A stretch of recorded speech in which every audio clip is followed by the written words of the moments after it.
All right, looks like we're on the stage. Hello, hello, everybody. Blink once if you can hear me. um, Good morning, everybody. My name is MK, short for Mariel Kanene. I am the Project Resource Mobilization here at NumFOCUS. It is an honor to welcome Zain Hasan, who will be presenting on breaking free from extraction pipelines, ColPali's vision powered RAG for enterprise documents. Just a quick housekeeping before I welcome Zain to the stage. We do have a Q&A. The chat is open, so I will be watching the chat. So feel free to drop those questions in throughout the presentation, and hopefully we get them addressed before the end. Without further ado, I would like to invite to the stage Zain Hasan. Awesome. Thank you so much, MK. Hey, everybody.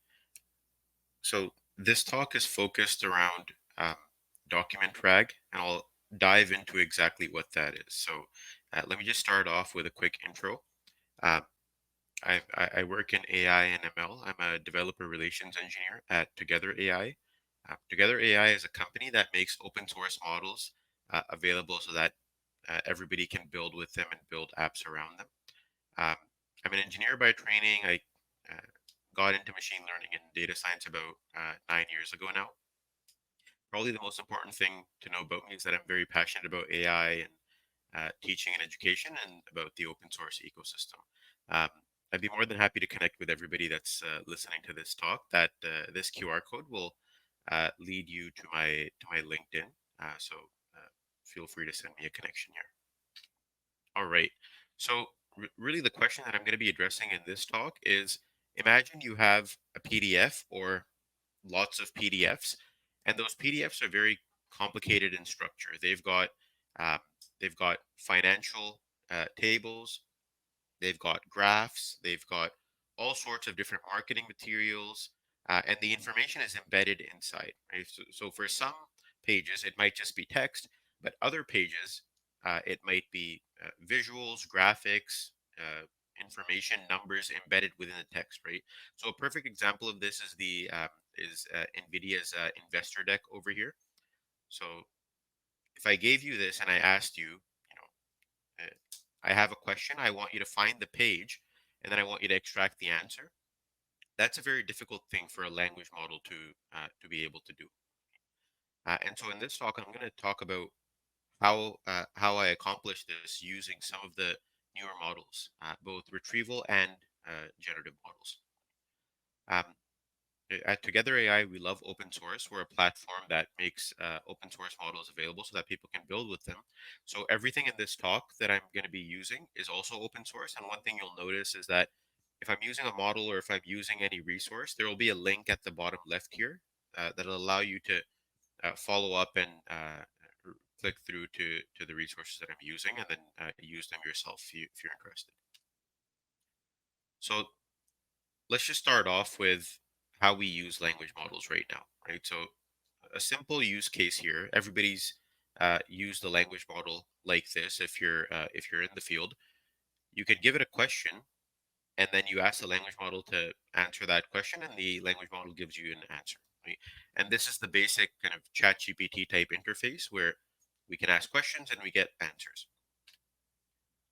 A slightly better way to use them is in this manner, right? You give a question, but not just the question itself, you also give it relevant documents where you know the answer is. And so this is really good because now the language model need not directly know the answer to your question. It can read information here that it might not have been trained on and then answer the question that it's given. And so this is just known as RAG, where you're giving it relevant documents and then you're augmenting the ability of the language model to answer the question you're asking it by giving it relevant information here. And so this is what people call RAG. And so a lot of enterprises and companies are trying to build RAG pipelines and RAG workflows. The problem really branches from what these relevant documents look like, right? Most of the times, if you think about important documents that you're working with in your daily life, they often have very complicated structure, right? So this is one example of a document that would have structure. Um, so this is an academic paper, and the paper has different paragraphs. It's got different sentences. It's got um, figures, captions to those figures. It's got writing within the figures.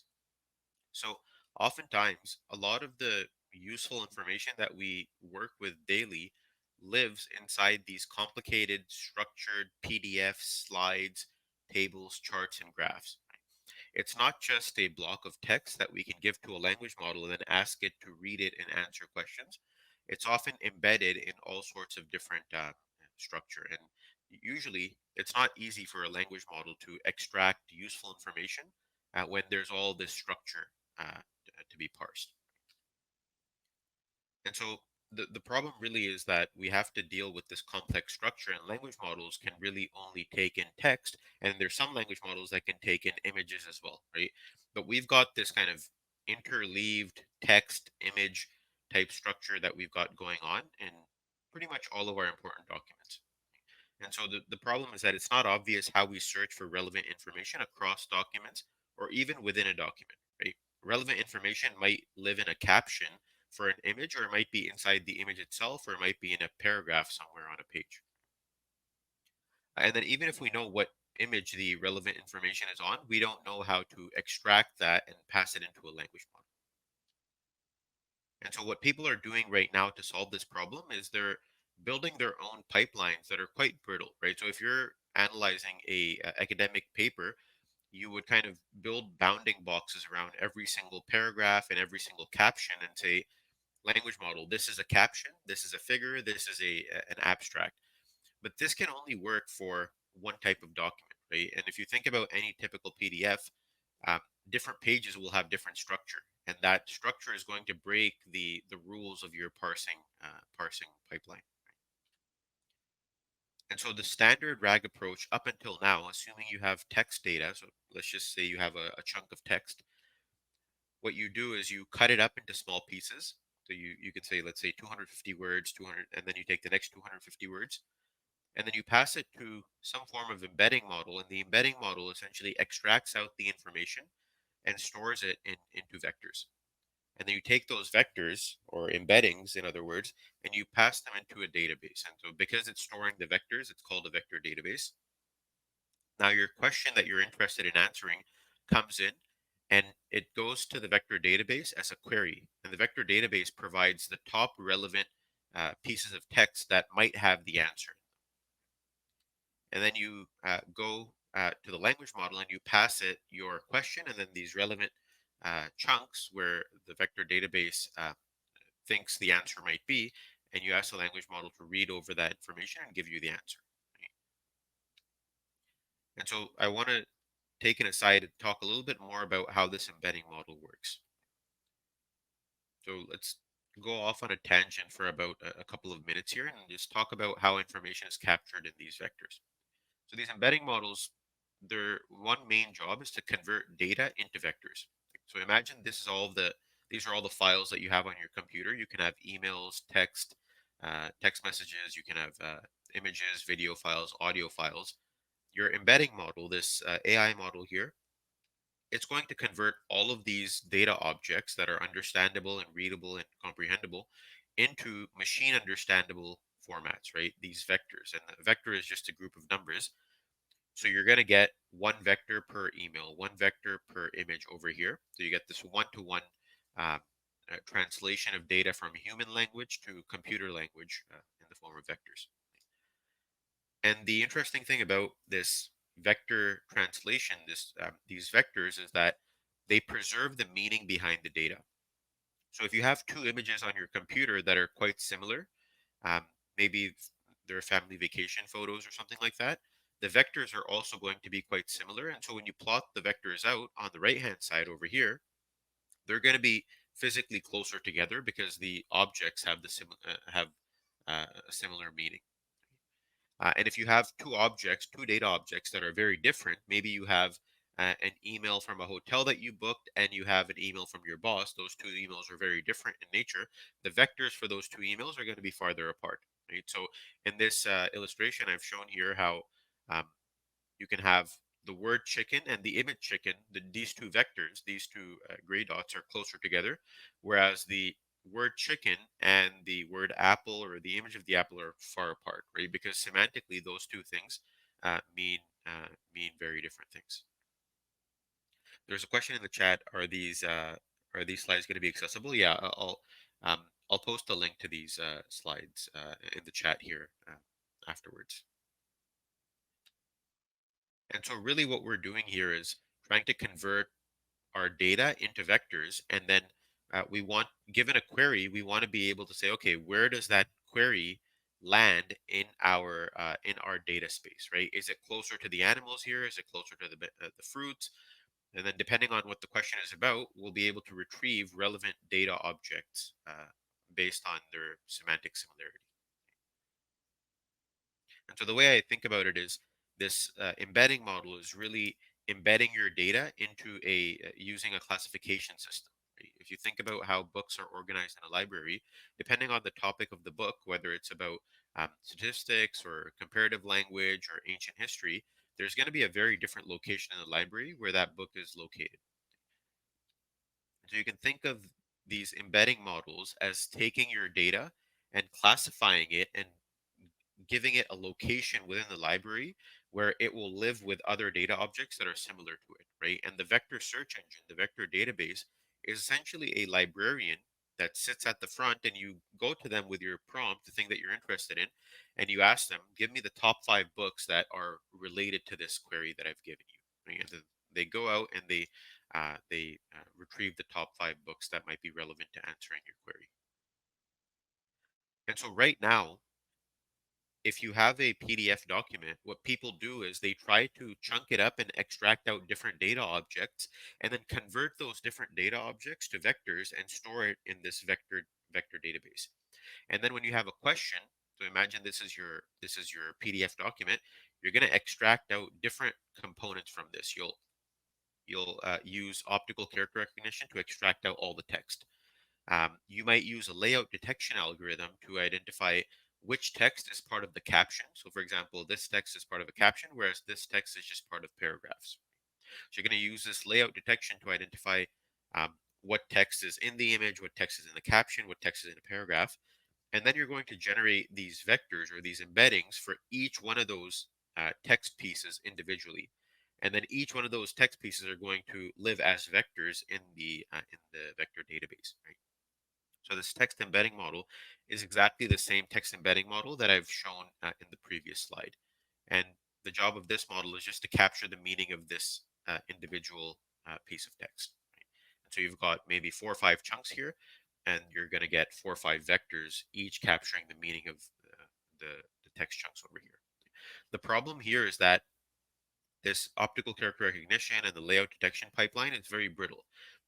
If you give me your documents, there's no guarantee that this pipeline will work because this pipeline works for my documents. And even if my documents change over time, the my pipeline might not work, and I might have to change out the pipeline. Um, so there's a new approach that people are using now, and what they do is instead of trying to extract out different pieces from a PDF, all they do is they cut up the PDF and they treat the PDF as an image. And so they cut up the PDF into small pieces. So imagine you cut up a PDF for this image of a PDF into 4 pieces, so 4 quadrants here. And then you treat each piece as an image and you generate a vector for each piece of the page over here.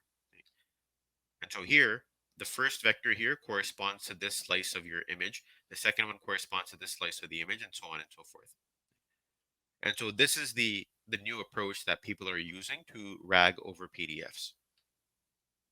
And so if you want to have a look at the paper that proposed this idea, there's a couple, I'll link both of them, but you're literally treating the PDF as a image, and then you're cutting the image into small squares, and you're capturing what's on each square into a vector representation. And you can capture it at different scales, and this is what this image is showing. You can capture it at a smaller scale uh, or larger scales if you want. But you're not trying to extract out the text anymore. What you're doing is you're capturing the image of the text, and then the vector representation for that image might tell you, okay, this square has the partially the word N and O. And so this is a very radically different approach, um, and it's quite flexible because the the PDF need not have text on it. It can just be an image, and the approach will be exactly the same. And so what people are doing now is instead of having these very complicated retrieval systems and pipelines, where depending on the PDF, you might have to change what your pipeline looks like slightly. So you might want to treat this graph separately from this top paragraph and the bottom paragraph, and the title might be embedded differently. What people are doing now is instead they just treat the entire PDF as an image. Right? And so you, whatever PDF I give you, whatever page in the PDF I give you, you treat it as an image, you cut it up, you turn each square here into a vector, and you store all those vectors. And now when a query comes in, you compare that query, you turn it into a vector, and you compare it to every single snippet or kind of square of the image and see whether that square has relevant information on it or not.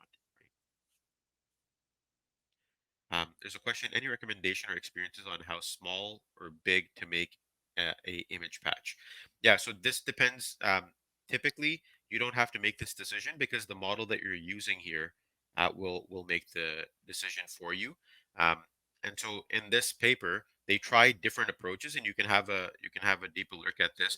But the final solution that they ended up going with is actually they capture each page across different scales. And so this is why I said you don't have to make that decision, because depending on the model you choose, it will make that decision, and it's been trained on different patches for you. And this one actually trains it on multiple scales, so you don't have to choose one scale. The model takes images at different scales. Okay, so let's dive a little deeper into what's actually happening here.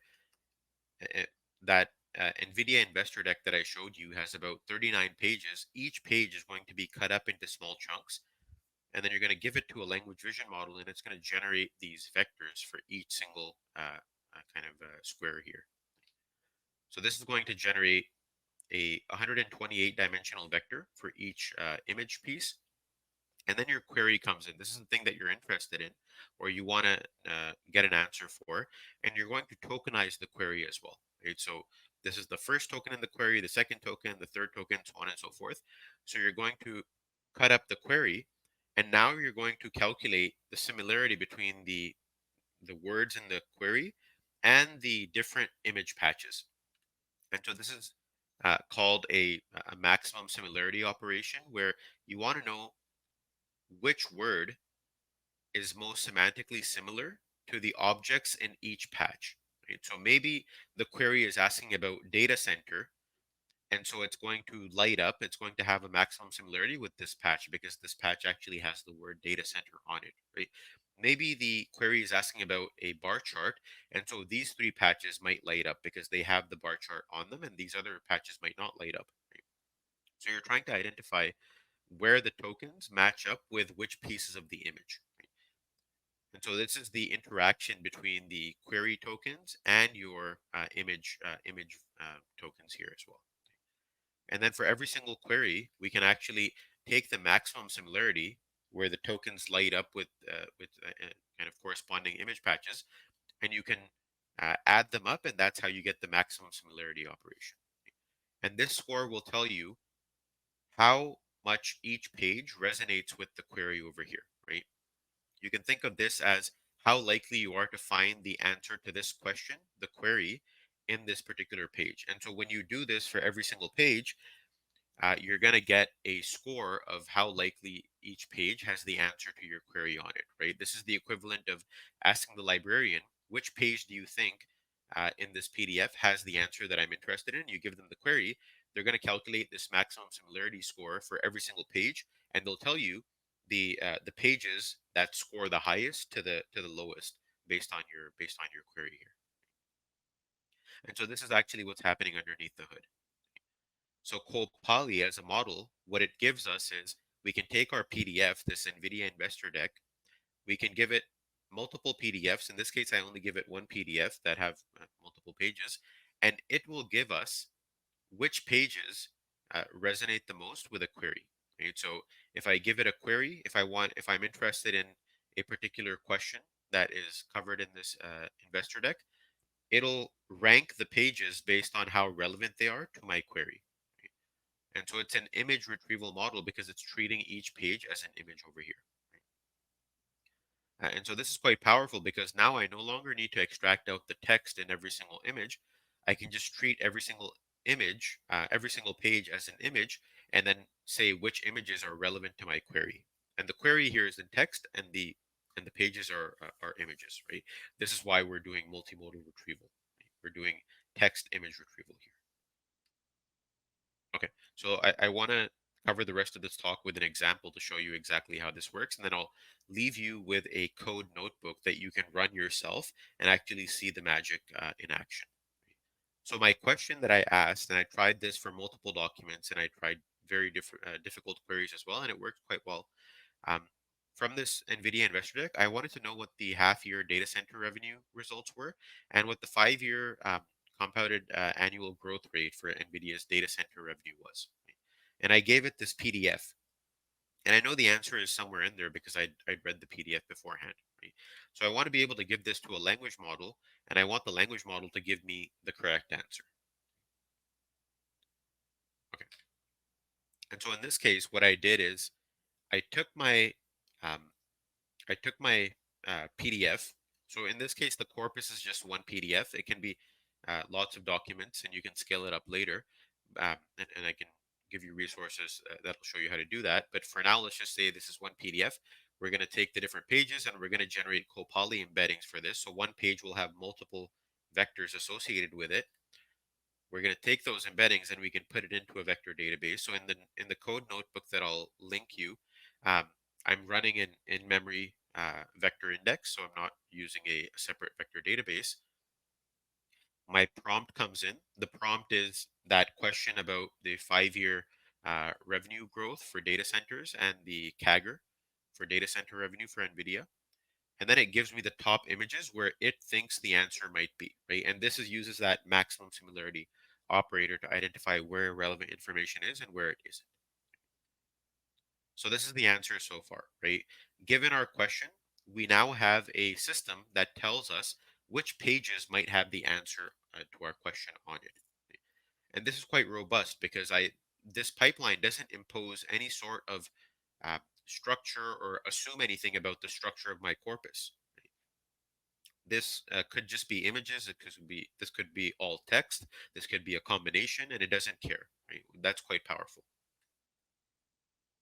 And so ColPali and ColQuen, these are a class of models, and depending on the type of vision model that you're using, they get more and more powerful. So ColQuen 2 is another upgrade to ColPali that came out recently, and it's quite powerful. Right? It's more accurate. It can kind of identify um, writing and objects on the image better than ColPali, but we give it this query and the PDF, and it can give us the page that has the answer on it, right? And so this is the actual experiment that I ran, and as you can see, this page does have the answer to the question here.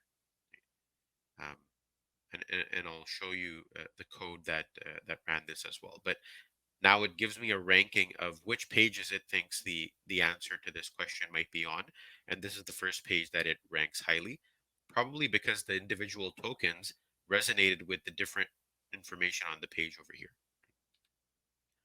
The good thing about this approach is that because we get this maximum similarity between tokens and pieces of the page, I can actually try to see why this page was the highest ranked. Right? So what I did is I calculated this similarity map, and depending on which token you use, because for every token you have this similarity matching between the different image patches, you can actually see which part of the query um, kind of matched more with different image patches. So when you're asking about 5-year, it's actually highlighting the 5-year CAGR information on the page. And so this is really cool.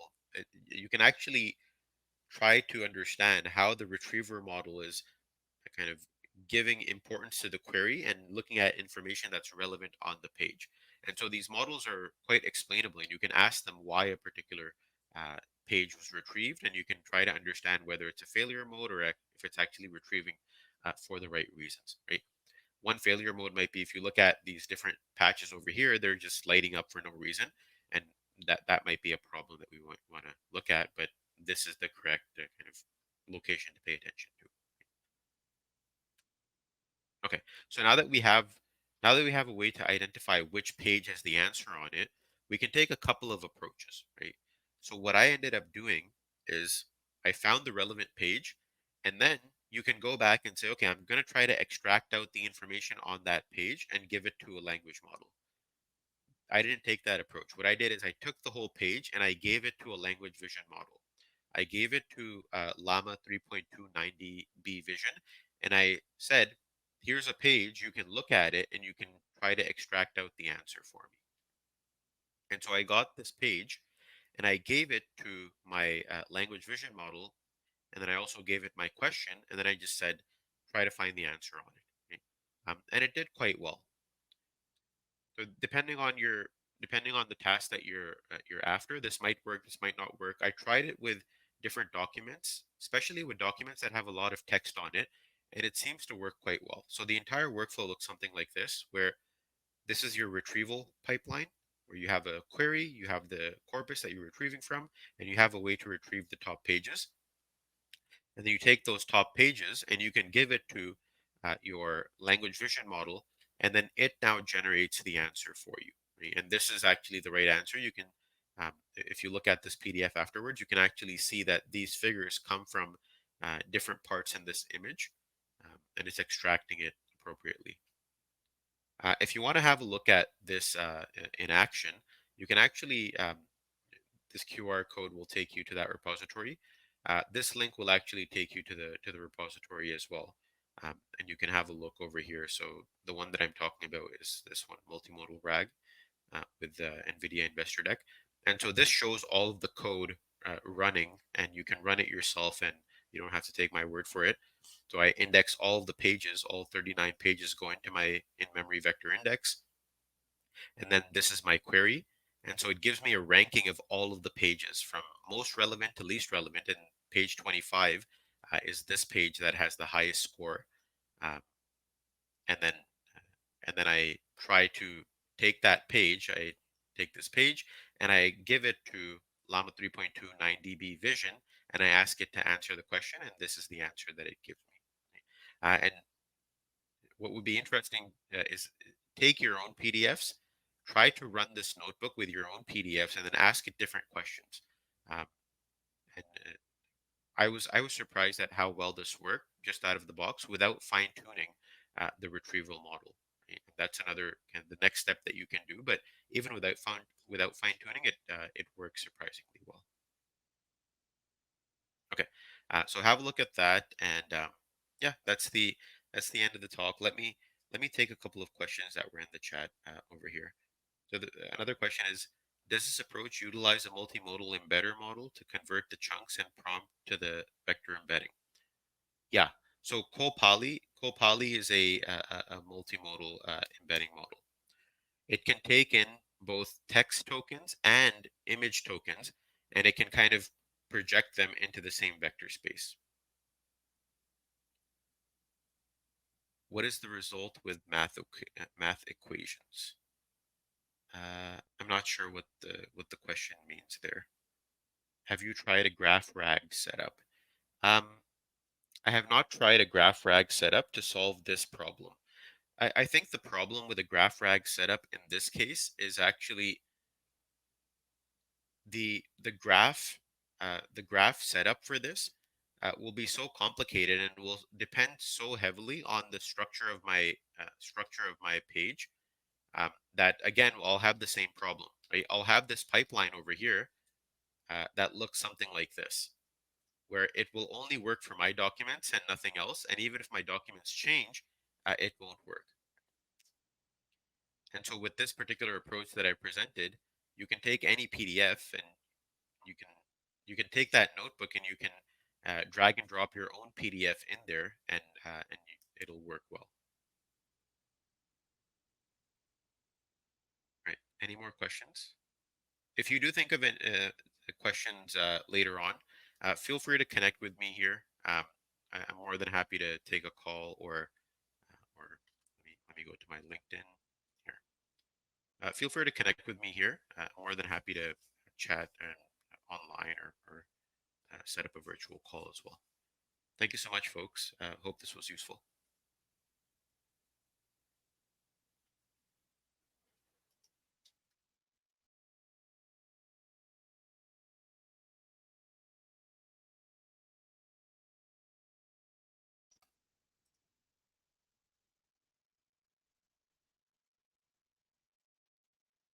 Oh, there is one more question. Give me a second.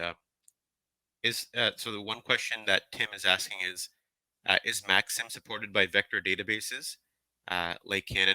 Yeah. So because this approach is gaining a lot of popularity, vector databases are now quickly supporting Maxim. So, for example, Vespa is a vector database that supports it. Quadrant is a vector database that supports it. Weaviate is a vector database that's going to support it in the next release as well. So, because this works so well, vector databases are now very quickly supporting it. The next question is, how can this approach be transferred from PDFs with a fixed page size to websites with variable size and JavaScript reloading and similar complications? So one thing that you can do here is you can imagine you have a website. What you're passing in here, so let me just quickly zoom here. Um, what you're passing here need not be one complete page, right?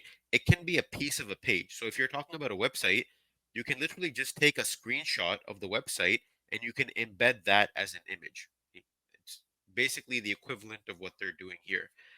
In fact, if you look at the paper that I was talking about here, the paper is titled Document Screenshot Embeddings. And what they propose in this paper is actually just taking a screenshot of the document and embedding that instead of the text on the page. So you can almost imagine taking the image, chunking the image into kind of different screenshots, and then just embedding those separately. And some chunks might be more relevant and other chunks might be less relevant to a query. And so it's quite flexible in terms of what the document or the screenshot really is. And the last question here, how can this be transferred from PDFs to websites? Literally just taking a screenshot of the website, right? So if you use a screenshot generator or something like that, if you have a script that can uh, capture images of the website, you can rag over it now. That's the really flexible part about this approach.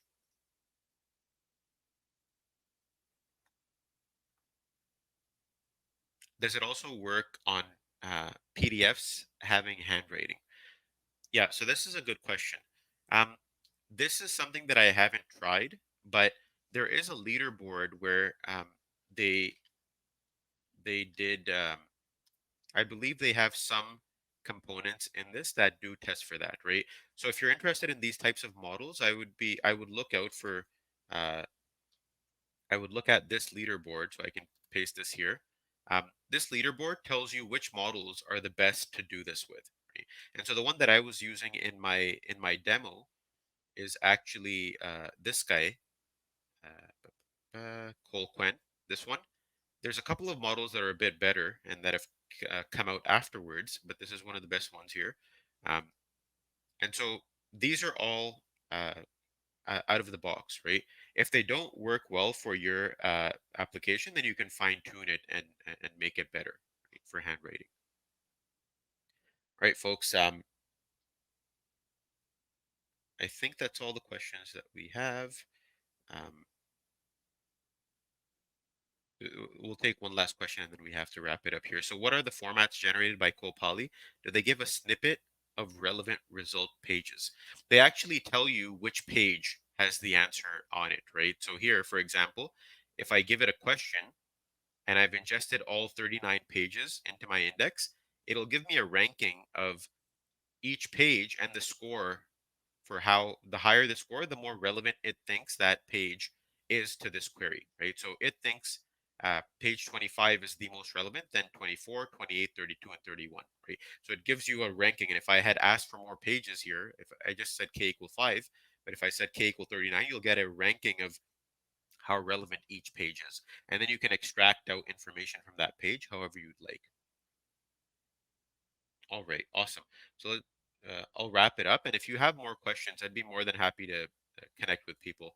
Again, you can connect with me, and we can chat offline as well. Thanks so much, folks. Have a great day. Thank you. Bye.